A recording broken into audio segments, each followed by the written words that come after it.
Je sais pas si vous avez vu cette trend là où les gens citent 10 albums ou 10 films pour apprendre à les connaître. Bah moi aujourd'hui je vais vous citer 10 jeux vidéo pour apprendre à me connaître. C'est bon? Le premier, Jak and Daxter 2, c'était tout simplement une série de jeux vidéo incroyable les gars, hein. Le 2 c'est vraiment le meilleur pour moi. Je sais pas, je le trouvais plus mature que le 1 et il y avait aussi un meilleur environnement, une meilleure histoire que le 3. Deuxième jeu, Dragon Ball Z Budokai 3. J'ai toujours été plus Team Budokai que Tenkachi perso. Il y avait un roster à l'époque sur ce jeu les mecs. C'est le premier jeu Dragon Ball où tu pouvais te transformer en Super Saiyan 4. C'est pas une dinguerie ça les gars? Call of Duty Modern Warfare 2. S'il faut choisir un Call of, moi je choisis celui-là. Je sais, objectivement c'est pas le meilleur, mais la nostalgie en fait. Moi c'est ma découverte du Xbox Live, hein.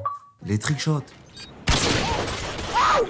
J'étais trop matrixé par ce truc. Le Seigneur des Anneaux, la bataille pour la Terre du Milieu 2. Vous avez peut-être connu Age of Empires, ce genre de truc là. Bah moi, je jouais à ce jeu exceptionnel les mecs. J'aurais pu citer le 1 aussi. Dans le mode campagne, tu pouvais refaire la bataille du gouffre de Hell, mais ça c'était une folie en fait. PES 2006. Bon voilà, hein, le PES le plus mythique. Ouais je sais, les anciens diront que c'était pas le meilleur. Salut les fraudes! Mais vraiment le nombre de Ligue des Masters que j'ai fait sur le jeu, le nombre, sur PS2, sur PSP, vraiment waouh quoi. SmackDown vs Raw 2009. Ça les gars, c'était le jeu ultime de catch. Vraiment ce jeu-là, il y avait tout dedans. Je me rappelle même qu'il y avait un mode pour créer ses propres catcheurs et dans ce truc-là, tu pouvais utiliser les techniques d'anciens catcheurs qui sont même pas dans le jeu. T'avais même des techniques pour recréer et tout les visages des anciens catcheurs justement. Et du coup, tu te faisais un roster qui était juste extraordinaire quoi. Counter-Strike Source. Je pense que c'est une époque de ouf pour plein de gens. Sur ce jeu, je me rappelle, j'avais poncé les serveurs zombies et il y avait aussi les serveurs Badgile. C'était vraiment l'ancêtre du RP quoi, le RP prison. FIFA 12, je sais, FIFA 13 est mieux, mais moi perso, FIFA 12 c'est ma vraie découverte de FIFA, c'est vraiment le moment aussi où je découvre Ultimate Team et je me téma des vidéos de Ronnie HD, de Fatmat 91 HD, Psycho 17, Paco Pac 31, ça c'est des vrais blazes, hein. La Terre du Milieu, l'ombre de la guerre. Je voulais mettre un jeu un peu plus récent que les autres dans la liste et